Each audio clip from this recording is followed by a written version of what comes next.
챙겨야지. 얼마 전에 공자매 톡방에서도 동백대님이 이제 화두를 꺼내주셨던 말이에요. 육아를 하는 게 엄마의 희생이냐. 너무 당연하다고 우리는 생각해 왔는데 어떤 분들은 너무 내가 희생하는 것 같다라고 생각을 하는데 그런 마음이면은 사실 아이들 키우는 게 너무 어려울 수도 있을 것 같아요. 그래서 그냥 당연하다라고 생각하는 거는 부모의 마음. 근데 아이들 입장에서 받는 입장이잖아요. 받는 입장에서 엄마 아빠가 나한테 해주는 건 너무 당연하지라고 생각하는 게 과연 올바른 생각일까를 생각했을 때 약간 갸우뚱하는 생각이 들었어요. 그리고 우리 아이들의 꿈 다 이겁니다. 돈 많은 백수. 우리 꿈 아닌가요? 내 꿈. 저는 사실 제 꿈인데 돈 많은 백수. 아이들도 이 꿈을 꾸고 있다는 거예요. 그러니까 어디서 이 말을 들었을 거예요. 돈 많은 백수라는 게 어떤 뭐 개그에 나왔을 수도 있고 유튜브에 나왔을 수도 있는데 돈 많은 백수가 되려면 어떻게 해야 되니 물어보면 다들 뭐라고 얘기할까요? 건물주! 네, 건물주 얘기를 합니다. 그럼 건물주가 되려면 어떻게 해야 되니 물어보면 어떻게 할까요? 엄마가 밀어주선으로. 맞아요. 엄마가 낳았으니까 당연히 나를 돈 많은 백수로 만들어줘야지 라고 얘기하는 경우도 굉장히 많아요. 그래서 약간 우리는 한 푼 두 푼 저축해서 지금까지 성장해 온 세대인데 이제는 티끌모아 티끌이라는 거 아이들도 다 알고 있고요. 100원 그까이 거 뭐 이제 문구점 가서 뭐도 못 사 먹어 아무것도. 최소 500원. 최소 500원부터 시작을 하기 때문에 껌도 이제는 500원 넘지 않나요? 그러기 때문에 우리 아이들에게 소중한 돈 조금씩 모아서 부자 되자 이런 건 이제 안 통한다. 아이들의 마음은 이러합니다. 건물이 없어서 친구랑 못 놀아요. 건물이 없어서 못 놀아요. 아 돈이 없어서 그럴 수 있어요. 나중에 이게 너무 풍족한 세대가 됐습니다. 학교에 가면 뭐 이런 학용품 다 나눠주고 아이들이 스스로 예전에는 뭐 나 혼자서 돈이 없어서 그 진짜 옛날 얘기긴 한데 뭐 수학여행 못 가네 뭐 이런 사연들도 있었잖아요. 이제는 그런 게 전혀 아니기 때문에 너무 당연하게 풍요를 누리고 있는 이런 세상에서 우리는 아이들을 어떻게 키워야 되나 고민이 많아집니다. 엄마들은 걱정이 많아요. 우리 아이들이 돈의 소중함을 너무 모르고 살아가고 있는 것 같다. 돈 귀한 줄 모른다. 이런 단어를 많이 쓰시거든요. 근데 이게 사실 벌어보기 전에는 모르는 거예요. 저 같은 경우도 아르바이트도 별로 안 해보고 취업을 딱 했는데 월급이 너무 조금인 거예요. 그래가지고 아니 나는 이 정도가 아닌 것 같은데 왜 이렇게 월급을 조금 주냐 했더니 그때 처음 이제 면접 봤던 분이 저에게 이랬어요. 원래 남의 돈 버는 게 이렇게 힘들어요.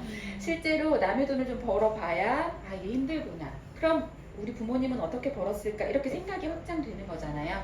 근데 스스로 벌어보는 경험이 거의 없기 때문에 우리 아이들은 당연히 소중함을 아주 예전처럼 알기 힘들다.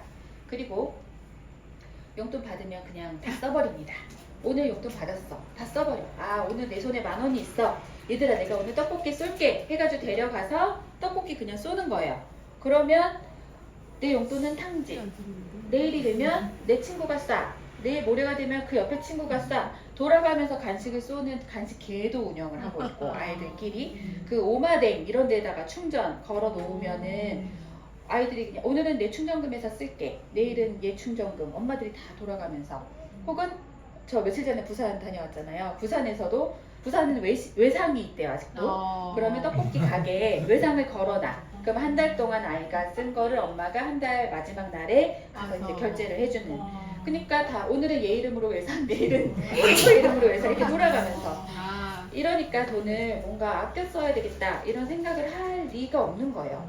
미래가 없다. 그냥 오늘만 산다라는 마인드가 그냥 자연스럽게 그런 세상이 그렇게 변해버렸습니다. 미래를 위해서 계획 세우고 한 달 뒤에 내가 다시 용돈을 받으니까 지금은 요만큼만 써야겠다. 이런 계획을 세울 필요가 없는 세상이다. 자, 마지막으로 쓸데없는데 돈 진짜 많이 씁니다. 어디다 쓰나요? 쓸데없는데. 저희 아이는 3학년인데 500원이 이제 있었나 봐요. 근데 갑자기 자기가 나갔다 온다고 하더라고요. 그래서 어디 갔다 오냐고 하니까 뽑기. 뽑기. 500원 뽑기. 맞아요. 네. 뽑기 하더라고요. 문구점을 거의 문구점 앞에 학교 끝나고 오다가 그냥 한번 드르륵 돌리고 맞습니다. 또 어디다 쓸까요 우리 아이들? 포켓몬스터 카드를 좀 맞아요. 한동안은 유이왕 이런 거였는데 이제 포켓몬 카드 많이 쓰고요. 문구점 가서 파는 그런 이런 카드들 그 다음에 다이소 가서 사는 자잘한 장난감들 올리브영에서 파는 특히 여학생들 중학생만 되면 뭐 막 이거 입술에도 칠하는 거 100개씩 사거든요. 아이들 진짜 이거 컬러별로 100개를 가지고 있다고 해서 책상 하나가 쫙 화장품으로 전시가 되어 있는 경우도 많대요. 그러다가 또 이거 안 쓰면 당근으로 팔고 이렇게 뭔가 부모님이 느끼기에는 쓸데없어 보인다. 근데 이게 쓸데 있다 없다라는 거는 약간 필요에 따라 다른 거긴 하잖아요. 내가 진짜 그게 필요한가?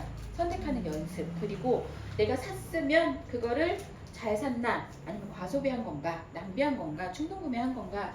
이 스스로 성찰하는 과정이 반드시 필요하다라고 생각을 합니다. 그러려면 이게 있어요. 돈 공부의 영역이라고 불리는데 돈이 뭔지 개념에 대해서 이해하고 벌고 모으고 나누고 불리고 쓰고 우리 아이들이 가장 먼저 접하는 개념이 어떤 걸까요? 돈 쓰기. 맞아요. 우리 아이들은 쓰는 것부터 배웁니다. 너 이제 이번 올해 초등학교 3학년이니까 용돈 좀 받아야 되지 않겠어? 엄마가 오늘부터 뭐 얼마씩 줄게. 쓰는 것부터 배우는 거예요. 근데 이게 이 앞에 과정이라는 게 있다. 그래서 이걸 강조드리고 싶었어요. 돈 이해하는 게 가장 먼저다. 돈이라는 게 도대체 뭐지? 어떤 역할을 하지? 근데 저거는 우리 아이들 어렸을 때부터 놀이를 통해서 다 배우고 있거든요. 은행 놀이, 시장 놀이. 이미 다 알아요. 아, 돈이 가짜 돈으로 하지만 돈을 주면 내가 원하는 걸 살 수 있구나. 돈을 주면 서비스를 받을 수 있구나. 다 압니다. 근데 벌기, 모으기 단계를 건너뛰고 우리 아이들은 쓰기부터 배우고 있다는 거예요. 그리고 쓰는 것도 잘 안 되는데 어떻게 하면 부자가 되지? 이제 불리기까지 막 가니까 이 앞에 단계를 우리 아이들이 별로 생각을 하지 않습니다. 그래서 경제교육 과정에서 벌기와 모으기를 반드시 넣었으면 좋겠어요. 그럴 때 스스로 이제 이건 좀 시간이 지나야 되는 거죠. 스스로 미래를 설계하는 데까지 간다라고 어떤 5년간의 경험상 이런 식의 도표를 만들게 되었습니다. 그래서 이 순서 벌고 모으고 쓰고 이 순서를 반드시 지켜주셨으면 좋겠어요. 용돈도 그냥 주고 아껴 써 라고 하는 게 아니라 용돈을 스스로 벌 수 있는 시스템을 집에서 운영을 해주시면 좋겠습니다. 두 번째는요.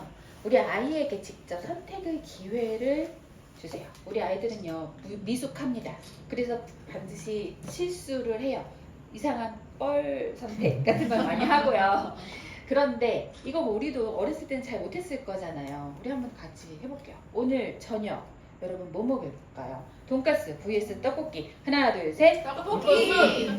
여기 돈가스. 왜 돈가스 선택하셨어요? 저는 돈가스랑 제육볶음이 가장 좋습니다. 개인 취향이 돈가스. 여기는 왜 떡볶이 선택하셨어요? 저는 돈가스보다는 떡볶이가 좋아요. 이게 각자 좋아하는 이유 혹은 원래는 돈가스를 먹고 싶었는데 오늘따라 떡볶이가 땡겨. 아이들한테도 일단 저녁에 가서 한번 물어보세요. 꼭 이거 아니어도 돼요. 짜장, 짬뽕도 괜찮고 뭐든지 괜찮습니다. 그리고 두 번째로 물어봐야 될 게 이유예요. 왜 너는 이걸 선택했어? 우리 아이들에게 물어보면요. 다 이유가 있어요. 다 그냥 아무 생각 없이 그러는 것 같아도 알고 보면 다 이유가 있다. 두 번째 질문. 오늘 유치원에 뭐 입고 갈까? 이제 어린 여자아이들 특히 엄마랑 많이 신랑이 하는 건데 공주 옷을 입고 갈까? 편한 옷을 입고 갈까? 이런 추리닝 같은 거 있잖아요. 아니면 엘사 막 이런 드레스. 오늘 분명히 학교에서 수체험 간다고 했는데 어린이집에서 꼭 굳이 저 드레스를 입고 가야 되겠다라고 하는 경우 많이 만나보시나요? 많습니다. 이럴 때 어떻게 하세요? 이거 입어야 되는데 굳이 저거 입고 가겠다. 엄마가 무력 진압을 하는 무력 진압. 네. 싸움의 결론은 엄마의 큰 소리. 이렇게 되고 막 빽 소리 지르고 아이는 울면서 가거나 이런 경우도 많죠. 근데 또 공주옷을 한번 입고 가보는 것도 그리고 수체험도 가고 미끄럼틀도 타보다가 공주옷이 찢어져 봐야 이제 그때 아 내가 이런 날은 추리닝을 입어야 되는구나 라는 걸 깨닫는 거잖아요. 그래서 이유를 또 한번 물어보시면 좋을 것 같아요. 그럴 때도 왜 너는 공주? 근데 아침에 너는 왜 공주옷을 입고 갈래? 라고 친절하게 물어볼 시간이 많지 않아요. 그래서 옷 선택 같은 경우는 저녁 때 미리 해놓는 것도 방법인 것 같습니다. 그 다음 질문. 이 돈으로 어떤 거 살까? 요즘 그 파산핑 있잖아요. 파산핑과 그냥 먹을 거 아니면 또 다른 예도 괜찮아요. 같은 돈, 예를 들면 10,000원, 20,000원으로 어떤 거를 사는 게 더 이득일까? 혹은 넌 지금 어떤 게 더 갖고 싶어? 물어보는 겁니다. 항상 어떤 상황에서 아이들에게 선택지를 많이 주면은 고르기 힘들기 때문에 두 개 중에 하나. 먼저 이렇게 연습을 하면 좋고요. 이유를 또 물어보세요. 그리고 주말 뭐 할까? 마찬가지입니다. 가족과 캠핑을 갈까? 아니면 혼자서 집에서 게임할래? 이것도 아이들마다 다 선택이 다를 거예요. 어떤 아이들은 혼자서 하면은 너무 외로우니까 밖에 나가서 가족이랑 놀래요. 어떤 아이들은 캠핑은 가면은 너무 지루하고 그러니까 그냥 집에서 게임하는 게 더 좋아요 라고 할 수도 있고, 이것도 한번 물어보시고 이유를 물어보시면 좋겠습니다.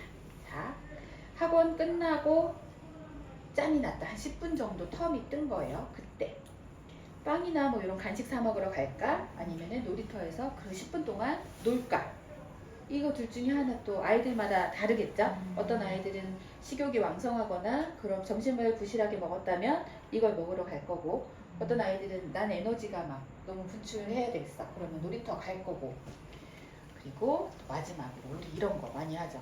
세뱃돈 아니면은 크리스마스 선물 이런 거 할 때 장난감 사주는 경우 되게 많잖아요. 아이들이 또 원하고. 근데 같은 돈으로 우린 미래를 위해서 여행을 가기 위해서 저축을 할 수도 있단 말이에요.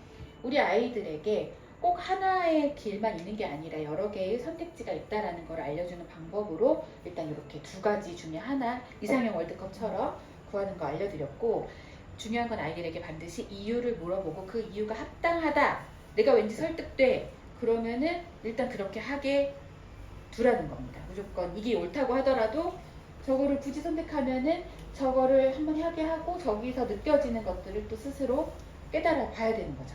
그래서 이런 질문에 항상 아이들은 직면해요.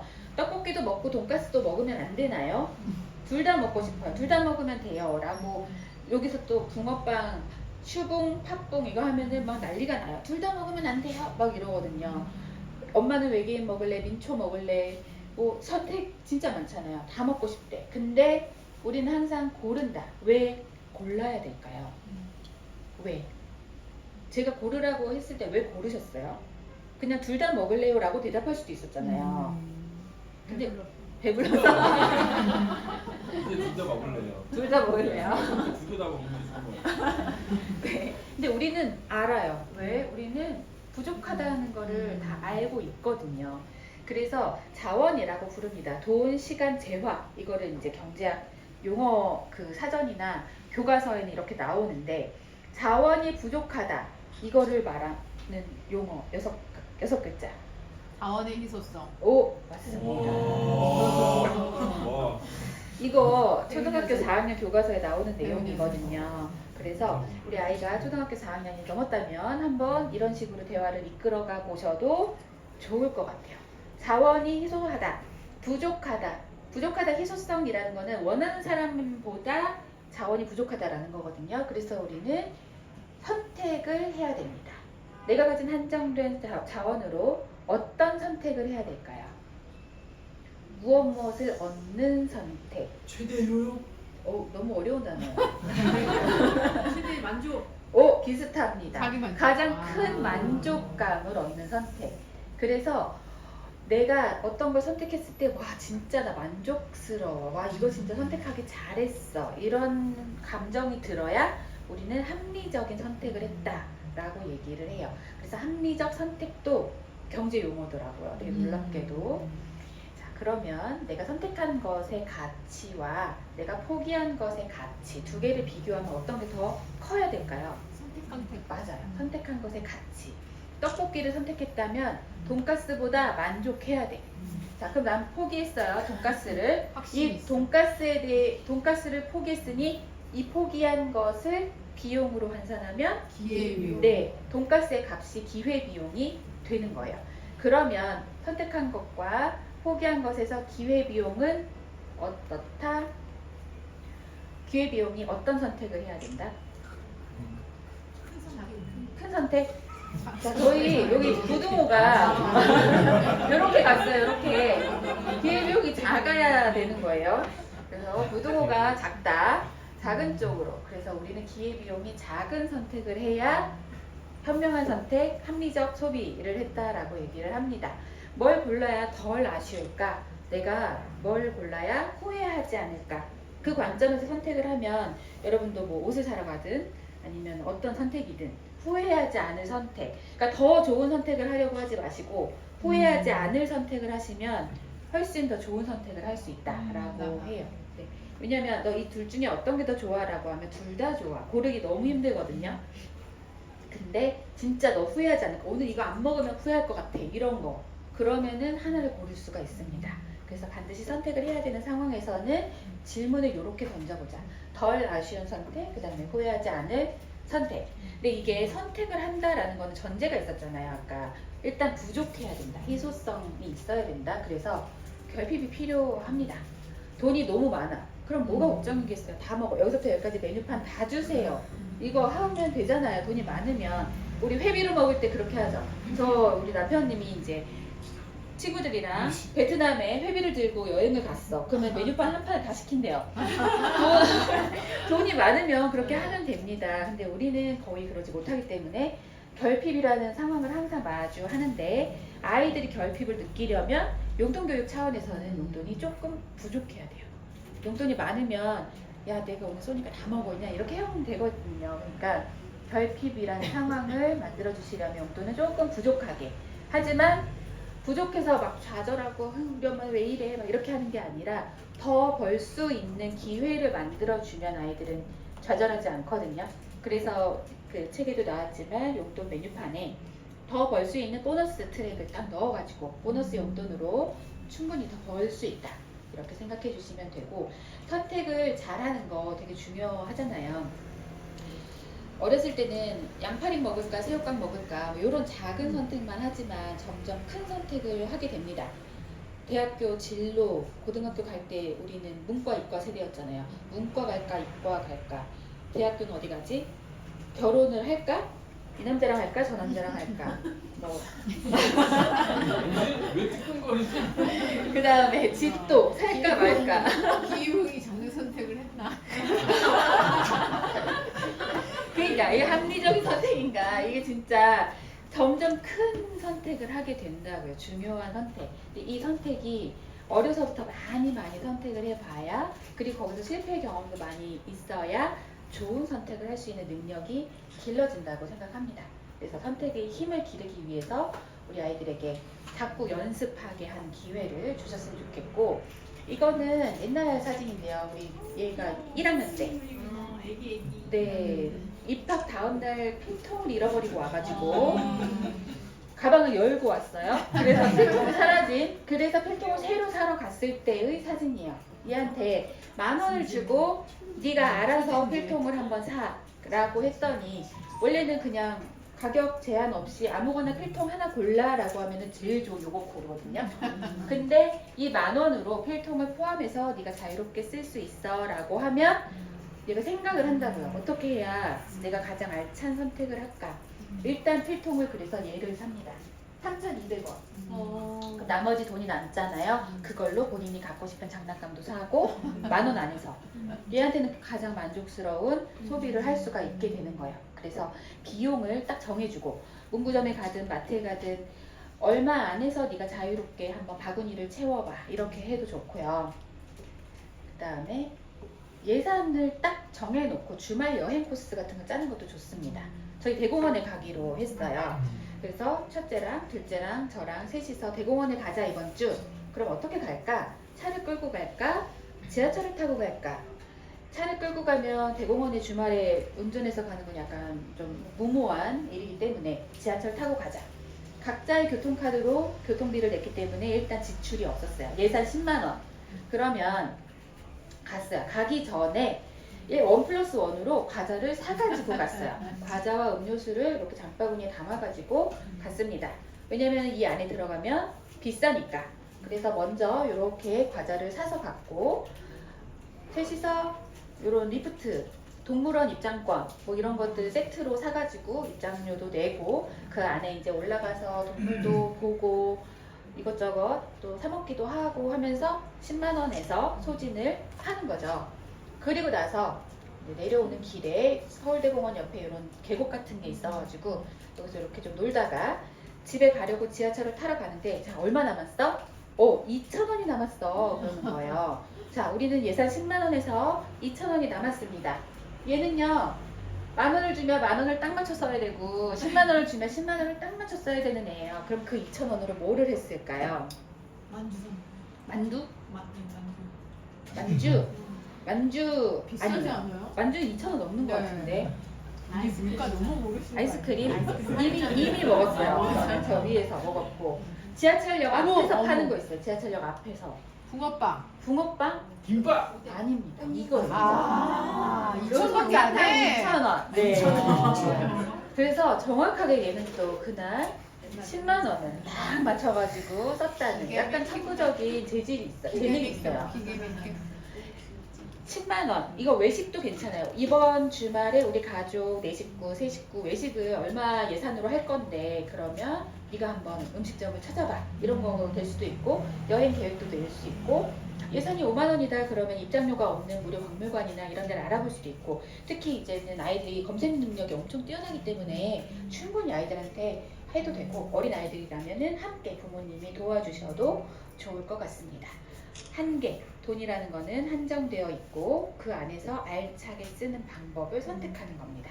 수많은 선택지가 있었는데 여기까지 이제 오게 된 거죠. 세 번째 포인트는 스스로 내가 한 행동을 돌아보는 거예요. 돌아보자. 이게 되게 우리도 잘 안 되는 거기는 하는데 그래서 나오는 게 용돈 기입장입니다. 내가 용돈을 썼어요. 아니 받았어요. 그리고 저금도 하고 꿈 투자 저금통에다가 저축도 하고 기부도 하고 여기서부터 남은 3만 원을 쓰는데 일단은 3만 원 아싸 좋아 떡볶이 PC방 가서 좀 돈 좀 쓰고 갑자기 용돈이 18,000원밖에 안 남으니까 불안해졌어요. 그래서 벌었어요. 또 일을 해서 좀 벌고 두둑해졌으니 이제 또 사 먹습니다. 굿즈도 좀 사고 꿀밥도 좀 사 먹고 쭉 쓰겠죠. 한 달 동안 이렇게 벌고 쓰고 하면서 한 달 동안 용돈기입장을 쭉 쓴 다음에 이게 이제 한 달의 마지막이라고 해볼게요. 그러면 자, 이번 달 남은 돈 9,000원 이 9,000원으로 뭐 할까요? 여러분 뭐 하실 거예요? 여행 정도. 여행 적금을 든다. 네, 내가 목표가 있으면 그렇게 저금을 할 수 있다 라는 걸 아이들에게 알려주시면 돼요. 저축을 할 수 있다. 네가 아이폰이 갖고 싶어? 그러면 아이폰 저축 여기다가 4,000원을 더 보태자. 다음 달에 5,000원을 쓰자. 아니면 뭐 9,000원 다 저금할 수도 있고 이 선택도 아이들에게 하게. 이런 선택지가 있다라는 거를 알려주시고요. 여기서 중요한 거는 일반 용돈기입장에는 없는 칸인데 OX 칸을 뭐 만들어도 좋고 아니면 옆에다가 해도 좋아요. 내가 한 소비 있잖아요. 소비에다가 잘한 소비와 낭비, 과소비, 충동구매 이런 거를 구분해서 표시를 해보는 겁니다. 그러면 X가 나올 거예요. 이렇게 X가 나오면 얘네들을 더해. 8,000원 더하기 5,000원 더하면 13,000원이잖아요. X를 모두 더한 돈 13,000원. 이건 뭘까요? 이 돈을 수 있었다. 맞아요. 아낄 수 있었던 돈. 정확한 정확하게 워딩인데 왔었어. 네, 이거 아꼈으면 다른 거 할 수 있었는데 이거 아꼈으면 내가 갖고 싶었던 다른 장난감, 포켓몬 카드 살 수 있었는데 그거 할 수 있는 기회를 잃어버렸다. 그거 할 수 있는 기회를 잃어버린 기회비용인 겁니다. 그래서 요거를 꼭 과정을 가져갔으면 좋겠어요. OX 돌아보는 거야. 내 행동을. 아 그때 내가 떡볶이는 배고파서 어쩔 수 없었어. 근데 PC방은 괜히 갔어. 홀팝도 친구가 괜히 먹자 그래가지고 난 배 안 고팠는데 괜히 사 먹었어. 이런 느낌 있잖아요. 나의 행동을 계속 돌아보면서 이렇게 동그라미와 X로 구분해 보는 거. 아이들만 하라고 하면 당연히 안 할 거예요. 엄마는 안 하잖아. 그러니까 엄마도 해야 됩니다. 여기 빠바 X 이렇게 치는 거예요. 저희 맨날 빠바 할인 쿠폰 줘가지고 맨날 사요 빵을. 이런 거 아니면 저는 어디 강의 갔다가 돌아오거나 할 때 뭐 그 지역 빵집에서 맨날 빵을 사오고 하는데 사실은 식구들은 좋아하지만 그게 또 꽤 많은 돈이 나가고 하거든요. 아니면 우리 카페 가서 커피만 마셔도 되는데 괜히 케이크 하나씩 더 시키고 이런 거 있잖아요. 거기다가 X를 쳐가면서 한 달 동안 내가 X가 얼마지? X를 더하면 아이고 그러면 이걸로 배당주 하나 더 살 걸 이런 생각이 든단 말이에요. 그 과정을 아이들과 함께 하시는 겁니다. 그래서 우리 집 지출이 만약에 초과가 됐다. 얘들아 이번 달에는 20만 원도 넘게 더 지출을 했는데 왜 그럴까? 이제 생각을 같이 한번 해보는 거예요. 빵과 아이스크림을 많이 사 먹고 이러저러해서 그런 것 같다. 이런 내용을 엄마의 가계부, 아이의 용돈기 입장을 서로 바꿔보기. 한 달에 한 번 앉아가지고 한 달에 서로 바꿔보면 사실은 엄마도 좀 할 말이 없어지는 그런 상황이. 엄마 고구마 너무 비싸게 주고 산 것 같아요. 고구마 10,000원. 비싸요? 예예예. 아 그래요? 예. 반성하겠습니다. 이렇게 서로 피드백을 줄 수도 있잖아요. 엄마 이건 꼭 써야 되는 돈이었어? 이런 거. 그런 식으로 아이들과 함께 가계부도 한번 공유를 해보고 아이들의 용돈기 입장도 자연스럽게 또 보게 되고 사실 엄마가 야 용돈기 입장 좀 가져와 그러면은 엄마가 검사하려고 하나 이런 생각을 많이 하거든요. 그게 아니라 우리 서로 바꿔보게 하자 그러면 거부감 없이 서로를 좀 체크하고 이렇게 할 수 있습니다. 그래서 이렇게 피드백하는 과정을 꼭 가져가셨으면 좋겠다. 용돈 계약서 쓰는 방법 나왔고 계획도 세워봤자 우리 어른들 예산 세우는 겁니다. 그리고 집안일을 벌기도 하고 뭐 사 먹기도 하고 하면서 돈을 쓰고 그 다음에 용돈 기입장을 통해서 우리는 반성도 했어요. 계획하고 실행하고 반성하는 과정을 용돈 교육을 통해서도 할 수 있다라는 걸 말씀을 드리고 싶었습니다. 이거 되게 자기계발서 다들 많이 읽으시는 분들이니까 계획 실행 복귀 다시 계획 실행 복귀 계속 반복되잖아요. 네. 이게 삶의 어떤 삶을 조금씩 나아지게 만드는 과정이잖아요. 나아져야 되는 거예요. 그러면 이제 피드백을 통해서 다음번에는 이런 거 콜팝 사 먹지 말아야지 하고 다시 계획 세우고 이제 이렇게 되는 거거든요. 시험 공부도 마찬가지 이 과정이고요. 여행도 마찬가지고요. 인생 살아가는 모든 과정이 다 이렇다라고 하면 우리 아이들이 용돈 교육만 이렇게 잘 해도 우리 아이들 자기 주도적인 삶, 나 스스로 계획 세우고 나 스스로 실천하고 반성하면서 다시 계획 세우는 이런 과정은 자동으로 될 거라고 생각을 합니다. 참 어려운 과정이고 이게 한 번 한다고 되는 게 아니라 반복해야 돼서 그래서 시스템을 만들어 놔야 되는 것 같아요. 시스템을. 왜냐면 한 번 의도적으로 막 하다 보면은 그 의지가 꺾이는 순간 안 하게 되거든요. 그래서 이런 계약서의 형태로 지키지 않을 수 없게 만들어 놓는 게 되게 중요하다라고 생각을 해주시면 됩니다. 정리하면 첫 번째 돈 공부의 순서를 지켰으면 좋겠다. 그래서 벌기 모으기가 쓰기 이전에 있다라는 거 알려주시고 선택의 기회를 아이들에게 주자. 그리고 스스로 돌아보게 하자라는 거 이렇게 세 가지만 잘 지켜도 아이들이 내 삶을 스스로 걸어갈 수 있는 역량은 충분히 이게 반복되고 계속 누적이 될 때 그게 이루어질 수 있다라고 생각을 합니다. 육아의 최종 목표가 뭘까요? 육아의 최종 목표. 결혼시키기. 결혼시키기. 장가 보내기. 네, 맞아요. 아들 돈으로 결국은 호강하기. 아들 돈으로 호강하기. 이거 생각을. 그것도 되게 바람직한데요. 결국은 아들 돈으로 호강을 하든 아이들을 결혼시키든 이거는 애들이 스스로 서는 거잖아요. 부모님 밑에서 계속 캥거루족이라고 얘기하는 것처럼 부모 품 안에서 계속 있는 게 아니라 스스로 일어서서 돈도 벌고 가정도 꾸리고 결국 자립하는 게 우리의 목표다라고 하면 우리가 생각하는 이 자립의 힘을 기르기 위해서 경제교육을 활용을 해주셨으면 좋겠습니다. 돈을 어떻게 잘 버는가 혹은 잘 투자를 잘하는가 이것만이 경제교육이 아니라 우리 아이들이 스스로 자립할 수 있는 힘을 기르는 게 경제교육이라고 저는 강조드리고 싶고요. 실패 당연히 할 거예요. 아직 미숙하니까 우리 아이들은 실패하는 과정이지만 이거를 실패하는 거를 엄마가 이렇게 보기 힘들어 하시는 분들도 되게 많으시죠. 꽃길만 걸었으면 좋겠고 막 넘어지지 않았으면 좋겠고 근데 이런 과정이 반드시 옵니다. 결핍, 거절, 방황, 좌절 다 오죠. 근데 여기서 우리 아이들이 뭐 좌절했어. 인생 끝나는 거 아니잖아요. 앞으로 살아갈 날 창창하고 엄마 품에 있기 때문에 엄마가 다 일으켜 줄 수 있잖아요. 그래서 엄마의 손이 닿을 때, 엄마 말 들을 때, 그리고 엄마가 다 케어해 줄 수 있는 시절에 많이 이런 경험을 해봤으면 좋겠어요. 이런 말 들어보셨을 겁니다. 모든 것에는 총명이 있다.